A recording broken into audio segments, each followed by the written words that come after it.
हरिः ओम तत्सत। श्री राधा कृष्णाभ्यां नमः। श्रीमद्भागवत महापुराण। ओम नमो भगवते वासुदेवाय। कृष्णं नारायणं वन्दे, कृष्णं वन्दे व्रजप्रियं, कृष्णं द्वैपायनं वन्दे, कृष्णं वन्दे प्रथासुतम्। अथ त्रयोदशो अध्यायः। विदुर जी के उपदेश से धृतराष्ट्र और गांधारी का वन में जाना। सूत उवाच विदुरस्तीर्थयात्रायां मैत्रेयादात्मनो गतिं ज्ञात्वा गाधास्तिनपुरं तया वाप्त विवित्सितः यावतः कृतवान् प्रश्नान् छत्ता कौशर्वाग्रतः जातैक भक्तिर्गोविन्दे तेभ्यश्चोपररामः। सूत जी कहते हैं, विदुर जी तीर्थ यात्रा में महर्षि मैत्रेय से आत्मा का ज्ञान प्राप्त करके हस्तिनापुर लौट आए। उन्हें जो कुछ जानने की इच्छा थी वह पूर्ण हो गई थी। विदुर जी ने मैत्रेय ऋषि से जितने प्रश्न किए थे उनका उत्तर सुनने के पहले ही श्री कृष्ण में अनन्य भक्ति हो जाने के कारण वे उत्तर सुनने से उपराम हो गए। तम बंधुमागतं दृष्ट्वा धर्मपुत्र सहानुजः धृतराष्ट्रो युयुत्सुच सूतः सारद्वतः पिता गांधारी द्रौपदी ब्रह्मन् सुभद्रा चोत्तरा कृपी अन्याश्च जामयः पाण्डोर्ज्ञातयः ससुताः स्त्रियः प्रत्युज्जग्मुः प्रहर्षेण प्राणं तन्व इवागतम् अभिसंगम्य विधिवत परिवस्यङ्गाभिवादनैः मुमुचुः प्रेम बाष्पौघम् विरहौत्कण्ठय कातराः राजा तमर्हायं चक्रे कृतासन परिग्रहम्। शौनक जी अपने चाचा विदुर जी को आया देखकर धर्मराज युधिष्ठिर, उनके चारों भाई धृतराष्ट्र, युयुत्सु, संजय, कृपाचार्य, कुंती, गांधारी, द्रौपदी, सुभद्रा, उत्तरा, कृपि तथा पांडव परिवार के अन्य सभी नर नारी और अपने पुत्रों सहित दूसरी स्त्रियां सब के सब बड़ी प्रसन्नता से मानो मृत शरीर में प्राण आ गया हो ऐसा अनुभव करते हुए उनकी आगवानी के लिए सामने गए। यथा योग्य आलिंगन और प्रणाम आदि के द्वारा सब उनसे मिले और विरह जनित उत्कंठा से कातर होकर सबने प्रेम के अश्रु बहाए। युधिष्ठिर ने आसन पर बैठाकर उनका यथोचित सत्कार किया। तम भुक्तवन्तं विश्रान्तमासीनं सुखमासने प्रश्रया वनतो राजा प्राह तेषां च शृण्वताम्। जब वे भोजन एवं विश्राम करके सुखपूर्वक आसन पर बैठे थे तब युधिष्ठिर ने विनय से झुककर सबके सामने ही उनसे कहा। युधिष्ठिर उवाच अपि अस्मरथ नो युष्यं पत्यच्छाया समेधितान् विपत्गणा द्विषायाग्ना देमोर्चिता यत्स मातृकाः कया वृत्त्या वर्तितं वश्चरिद्धि क्षितिमण्डलम् तीर्थानि क्षेत्र मुख्यानि सेवितानिह भूतले भवद्विधा भाववतास्तीर्थ भूताः स्वयं विभो तीर्थिं कुर्वन्ति तीर्थानि स्वान्तः स्नेथ गदाभृता अपि नः सुहृदस्तात बान्धवाः कृष्णदेवताः दृष्टाः श्रुत्वा यदवः स्वपुर्यां सुखमासते। युधिष्ठिर ने कहा, चाचा जी, जैसे पक्षी अपने अंडों को पंखों की छाया के नीचे रखकर उन्हें सेते हैं और बढ़ाते हैं, वैसे ही आपने अत्यंत वात्सल्य से अपने कर कमलों की छत्र छाया में हम लोगों को पाला पोसा है। बार बार आपने हमें और हमारी माता को विषदान और लाक्षागृह के दाह आदि विपत्तियों से बचाया है। क्या आप कभी हम लोगों की भी याद करते रहे हैं? आपने पृथ्वी पर विचरण करते समय किस वृत्ति से जीवन निर्वाह किया? आपने पृथ्वी तल पर किन किन तीर्थों और मुख्य क्षेत्रों का सेवन किया? प्रभो, आप जैसे भगवान के प्यारे भक्त स्वयं ही तीर्थ स्वरूप होते हैं। आप लोग अपने हृदय में विराजमान भगवान के द्वारा तीर्थों को भी महातीर्थ बनाते हुए विचरण करते हैं। चाचा जी, आप तीर्थ यात्रा करते हुए द्वारका भी अवश्य गए होंगे। वहां हमारे सुहृद एवं भाई बंधु यादव लोग, जिनके एकमात्र आराध्य देव श्री कृष्ण हैं, अपनी नगरी में सुख से तो है ना? आपने यदि जाकर नहीं देखा होगा तो सुना तो अवश्य ही होगा। इत्युक्तो धर्मराजेन सर्वं तत् समवर्णयत यथानुभूतं क्रमशो विना यदुकुलक्षयम् नन्वप्रियं दुर्विसहं नृणां स्वयमुपस्थितं नावेदयत् सकरुणो दुःखितान् द्रष्टुमक्षमः। युधिष्ठिर के इस प्रकार पूछने पर विदुर जी ने तीर्थों और यदुवंशियों के संबंध में जो कुछ देखा, सुना और अनुभव किया था, सब क्रम से बतला दिया। केवल यदुवंश के विनाश की बात नहीं कही।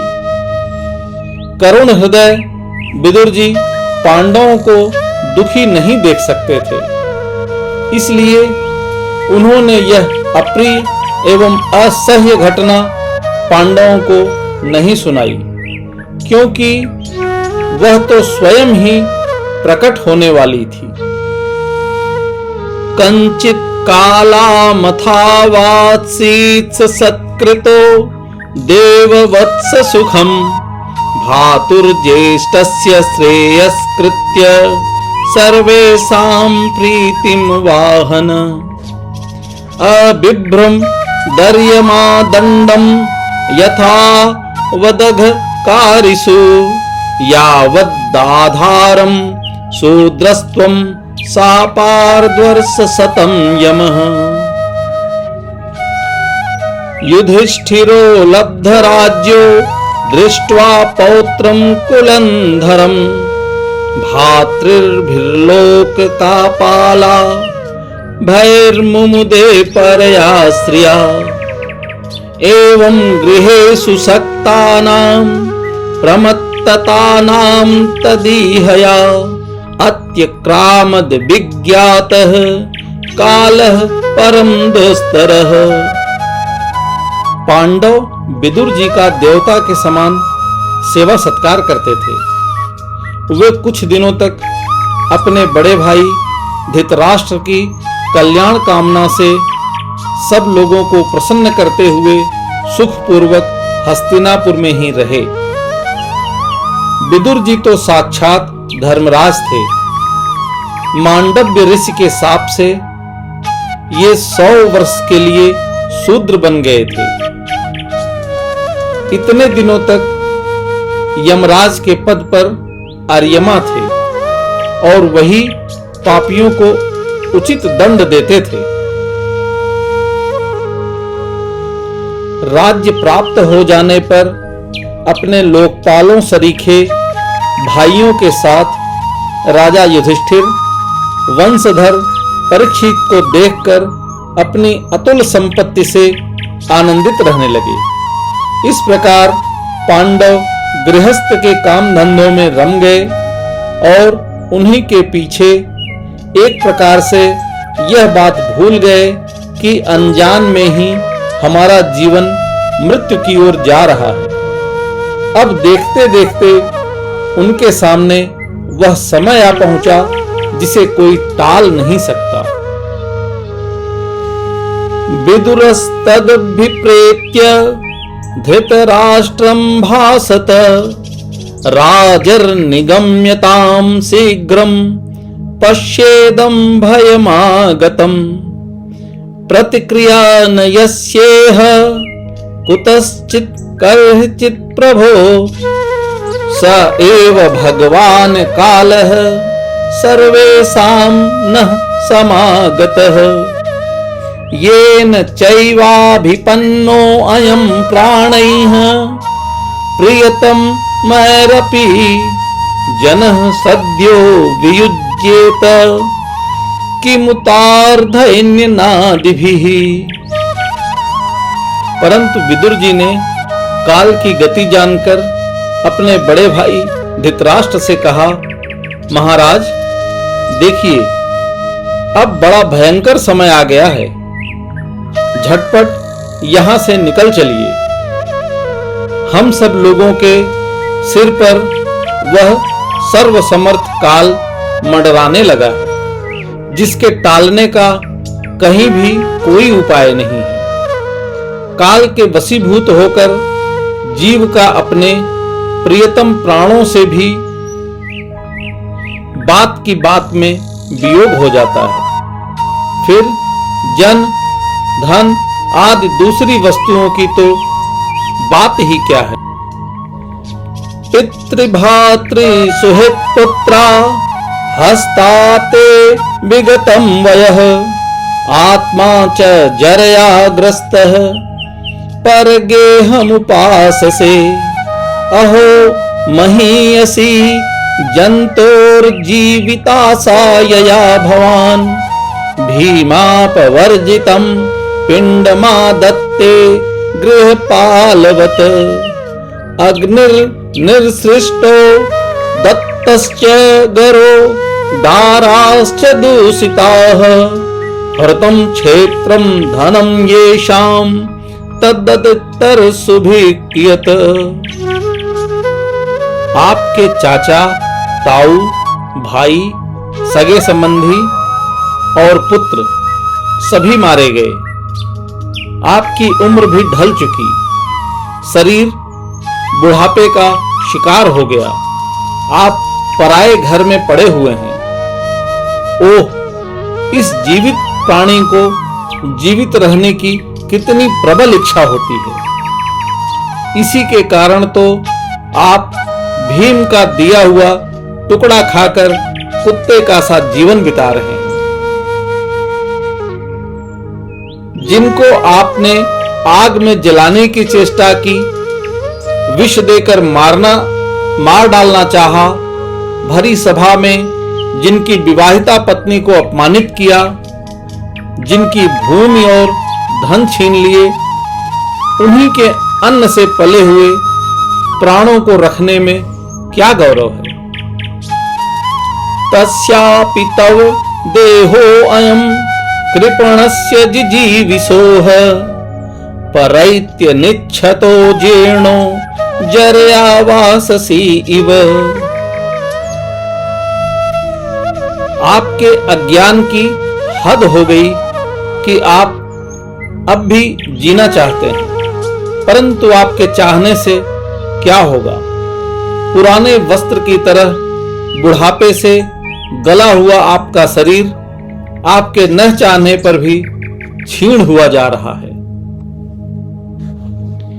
गत स्वार्थमिमं देहं विरिक्तो मुक्त बंधनः अभिज्ञात गतिर्जहयात स वै धीर उदाहृतः यह स्वकात् परतो वेह जात निर्वेद आत्मवान् हृदि कृत्वा हरिं गेहात् प्रव्रजेत् स नरोत्तमः अथो दीचीं दिशुं यातु स्वैर्ज्ञात गतिर्भवान् इतो अक्वा प्राश्यसं कालः पुंसां गुण विकर्षणः।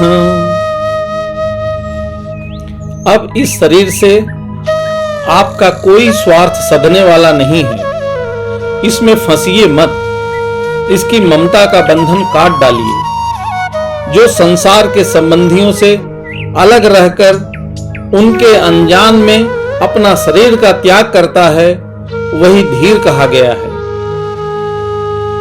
चाहे अपनी समझ से हो या दूसरों के समझाने से, जो इस संसार को दुख रूप समझकर इससे विरक्त हो जाता है और अपने अंतःकरण को वश में करके हृदय में भगवान को धारण कर संन्यास के लिए घर से निकल पड़ता है, वही उत्तम मनुष्य है। इसके आगे जो समय आने वाला है वह प्रायः मनुष्यों के गुणों को घटाने वाला होगा। इसलिए आप अपने कुटुंबियों से छिपकर उत्तराखंड में चले जाइए। एवं राजा विदुरेणा नुजेन प्रज्ञा चक्षुर्बोधित आजमीढः छित्त्वा स्वेषु स्नेह पासान्द्रढिम्नो निश्चक्राम भातृसंदर्शिताध्वा पतिं प्रयान्तं सुबलस्य पुत्री पतिव्रता चानुजगाम साध्वी हिमालयं न्यस्य दंड प्रहर्ष मन स्वामिनामिव सत्संप्रहारः। जब छोटे भाई विदुर ने अंधे राजा धृतराष्ट्र को इस प्रकार समझाया, तब उनकी प्रज्ञा के नेत्र खुल गए। वे भाई बंधुओं के सुदृढ़ स्नेह पासों को काटकर अपने छोटे भाई विदुर के दिखलाए हुए मार्ग से निकल पड़े। जब परम पतिव्रता सुबल नंदिनी गांधारी ने देखा कि मेरे पतिदेव तो उस हिमालय की यात्रा कर रहे हैं जो सन्यासियों को वैसा ही सुख देता है जैसा वीर पुरुषों को लड़ाई के मैदान में अपने शत्रु के द्वारा किए हुए न्यायोचित प्रहार से होता है, तब वे भी उनके पीछे पीछे चल पड़ी। अजात शत्रुः कृत मैत्रो हुताग्निर्विप्रान नत्वा तिलगो भूमिरुक्मैः गृहं प्रविष्टो गुरुवंदनाय न चापश्यत् पितरौ सौबलीं च तत्र संजयमासीनं प्रपच्छोद्विग्नमानसः गावल्गणे क्वः न तास्तो वृद्धो हीनश्च नेत्रयो अम्बा च हतपुत्रार्ता पृथिव्यः क्व गतः सुहृत अपि मय्य कृत प्रज्ञे हतबन्धुः स भार्यया आशं समानः शमलं गंगायां दुखितो पतत। अजात शत्रु युधिष्ठिर ने प्रातः काल संध्या वंदन तथा अग्निहोत्र करके ब्राह्मणों को नमस्कार किया और उन्हें तिल, गौ, भूमि और सुवर्ण का दान दिया। इसके बाद जब वे गुरुजनों की चरण वंदना के लिए राजमहल में गए, तब उन्हें धृतराष्ट्र, विदुर तथा गांधारी के दर्शन नहीं हुए। युधिष्ठिर ने उद्विग्न चित्त होकर वहीं बैठे हुए संजय से पूछा, संजय, मेरे वे वृद्ध और नेत्रहीन पिता धृतराष्ट्र कहाँ हैं? पुत्र शोक से पीड़ित दुखिया माता गांधारी और मेरे परम हितैषी चाचा विदुर जी कहाँ चले गए? ताऊ जी अपने पुत्रों और बंधु बांधवों के मारे जाने से दुखी थे। मैं बड़ा मंदबुद्धि हूं, कहीं मुझसे किसी अपराध की आशंका करके वे माता गांधारी सहित गंगा जी में तो नहीं कूद पड़े। पितर्युपरते पांडव सर्वान् सुहृदः शिशून् अरक्षतां व्यसनतः पितृभ्यो क्व गतावितः। जब हमारे पिता पांडु की मृत्यु हो गई थी और हम लोग नन्हे नन्हे बच्चे थे, तब इन्हीं दोनों चाचाओं ने बड़े बड़े दुखों से हमें बचाया था। वे हम पर बड़ा ही प्रेम रखते थे। हाय, वे यहां से कहां चले गए?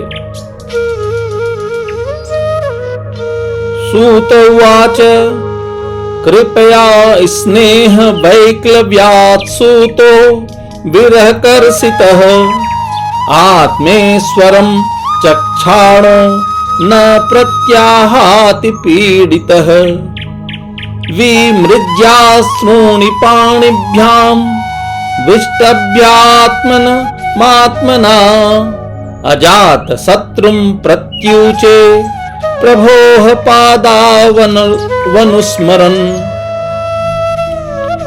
सूत जी कहते हैं, संजय अपने स्वामी धृतराष्ट्र को न पाकर कृपा और स्नेह की विकलता से अत्यंत पीड़ित और विरहातुर हो रहे थे। वे युधिष्ठिर को कुछ उत्तर न दे सके।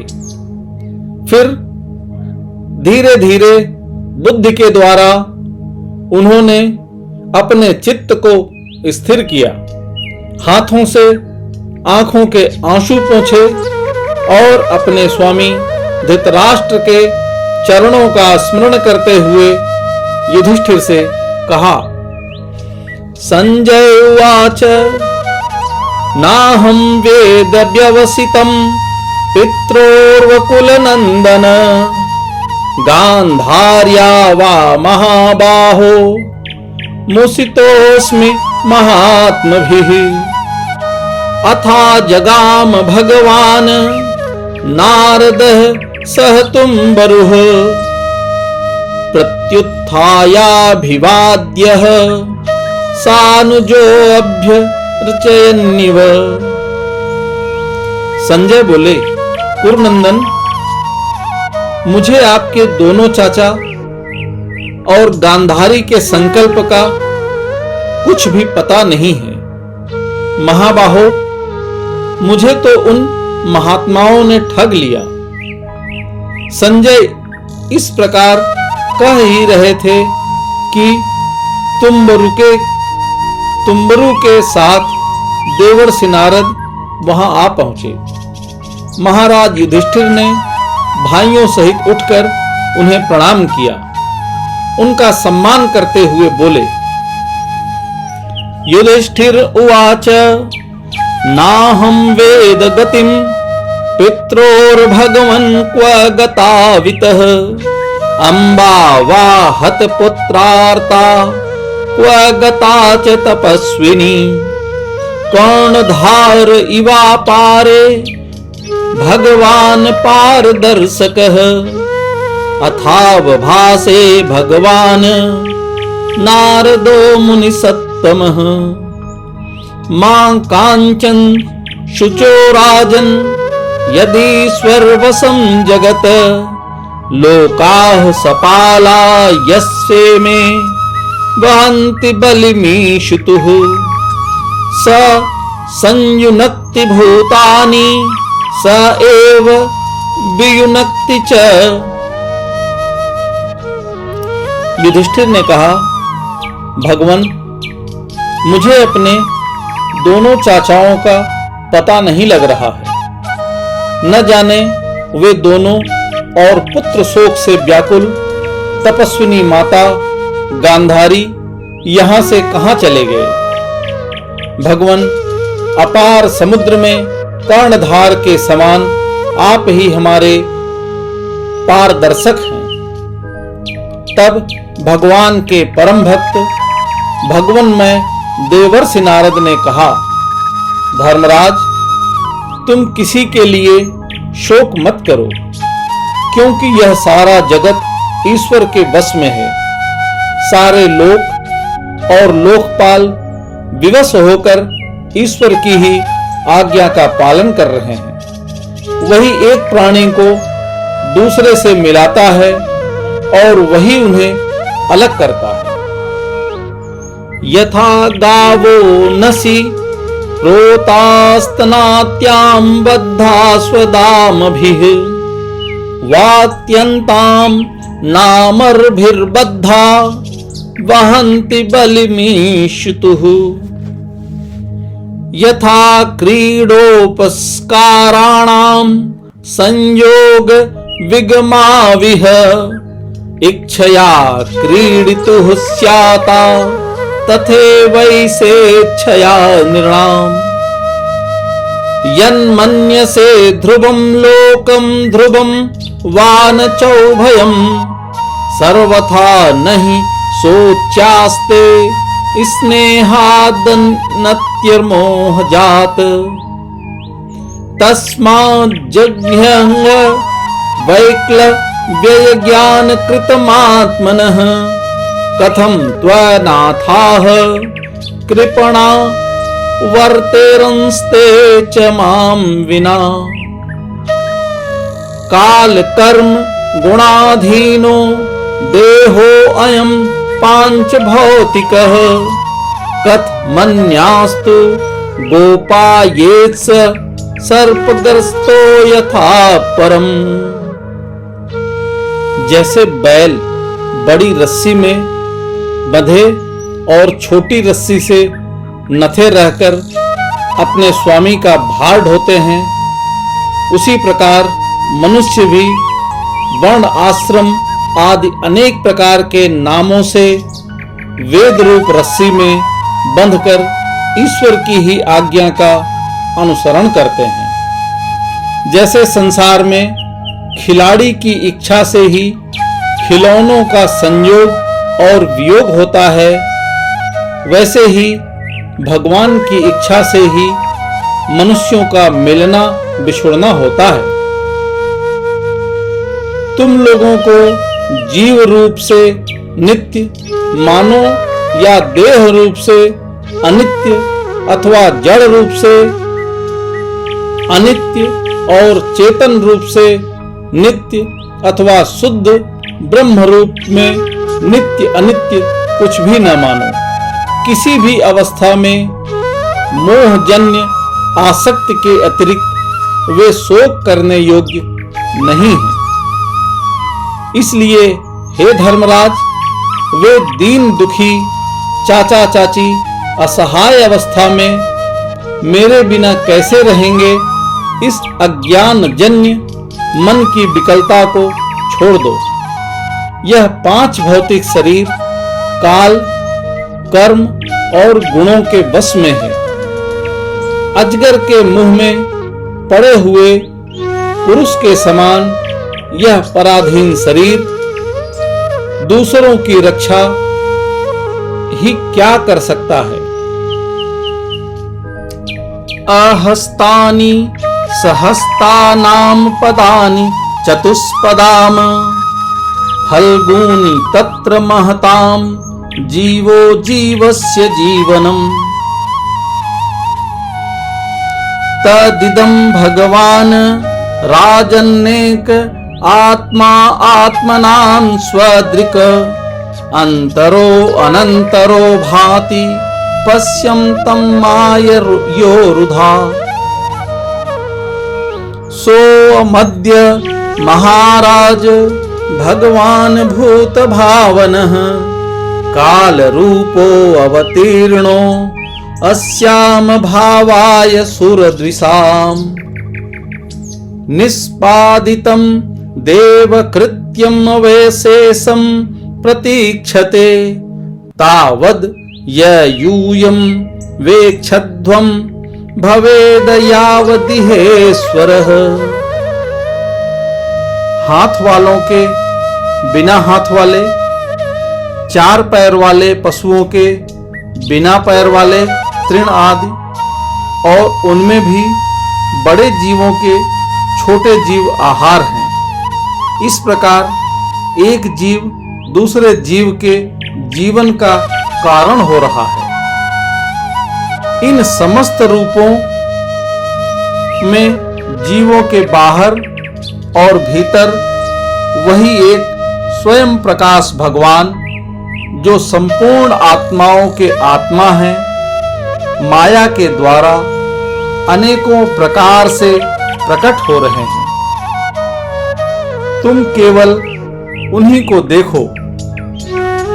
महाराज, समस्त प्राणियों को जीवन दान देने वाले वे ही भगवान इस समय इस पृथ्वी तल पर देवद्रोहियों का नाश करने के लिए काल रूप से अवतीर्ण हुए हैं। अब वे देवताओं का कार्य पूरा कर चुके हैं। थोड़ा सा काम और शेष है, उसी के लिए वे रुके हुए हैं। जब तक वे प्रभु यहाँ हैं, तब तक तुम लोग भी उनकी प्रतीक्षा करते रहो। धृतराष्ट्रः सह भ्रात्रा गांधार्या च स्वभार्यया दक्षिणेन हिमवत ऋषीणामाश्रमं गतः स्रोतोभिः सप्तर्भिर्या वै स्वर्धुनी सप्तधा व्यधात सप्तानां प्रीतये नाना सप्तस्रोतः प्रचक्षते। धर्मराज, हिमालय के दक्षिण भाग में जहाँ सप्तर्षियों की प्रसन्नता के लिए गंगा जी ने अलग अलग 7 धाराओं के रूप में अपने को 7 भागों में विभक्त कर दिया है, जिसे सप्त स्रोत कहते हैं, वहीं ऋषियों के आश्रम पर धृतराष्ट्र अपनी पत्नी गांधारी और विदुर के साथ गए हैं।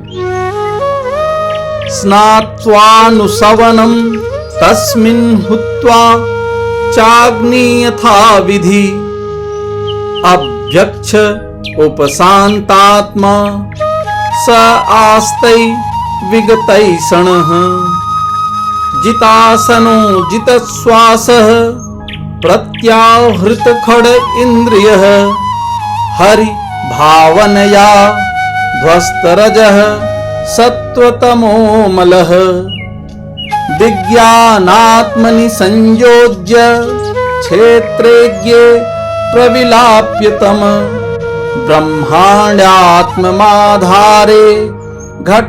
घटांबरमिवांबरे ध्वस्त माया गुणोदर्का निरुद्ध करणाशयः निवर्तिताखिलहार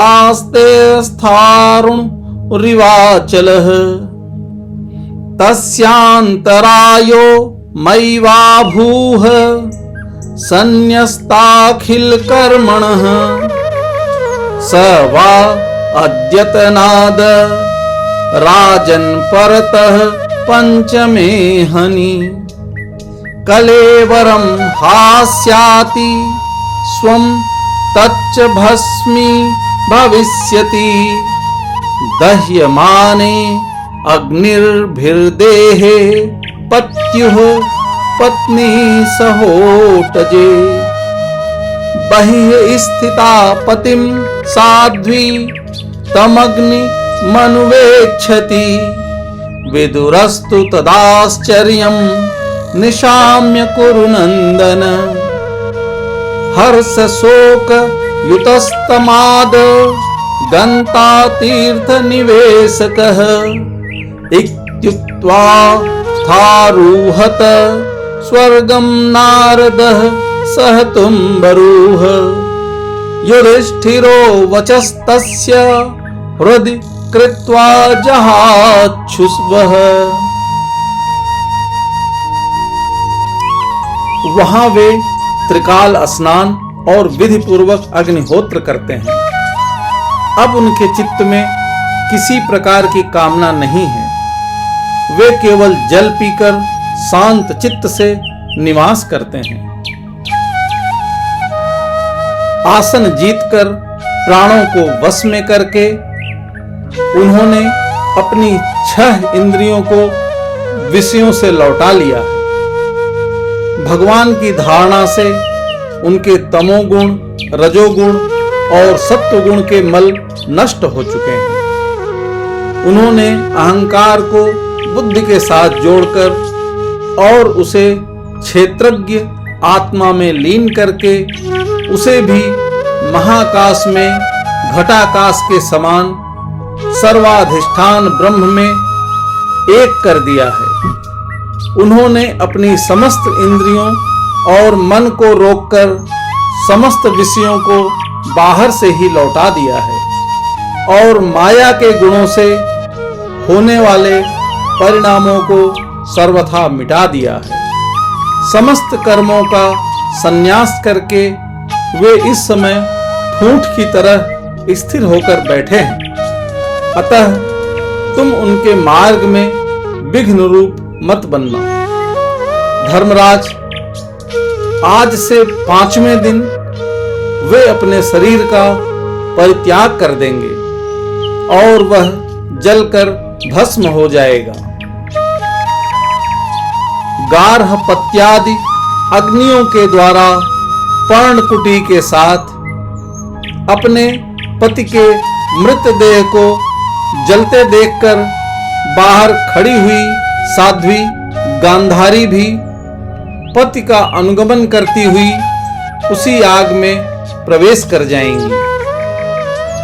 धर्मराज, विदुर जी अपने भाई का आश्चर्यमय मोक्ष देखकर हर्षित और वियोग देखकर दुखित होते हुए वहां से तीर्थ सेवन के लिए चले जाएंगे। देवर्षि नारद यूं कहकर तुम्बरु के साथ स्वर्ग को चले गए। धर्मराज युधिष्ठिर ने उनके उपदेशों को हृदय में धारण करके शोक को त्याग दिया। इति श्रीमद्भागवते महापुराणे पारमहंस्यां संहितायां प्रथम स्कंधे नैमिषीयोपाख्याने त्रयोदशो अध्यायः। हरिः ओम तत्सत्, हरिः ओम तत्सत्, हरिः ओम तत्सत्।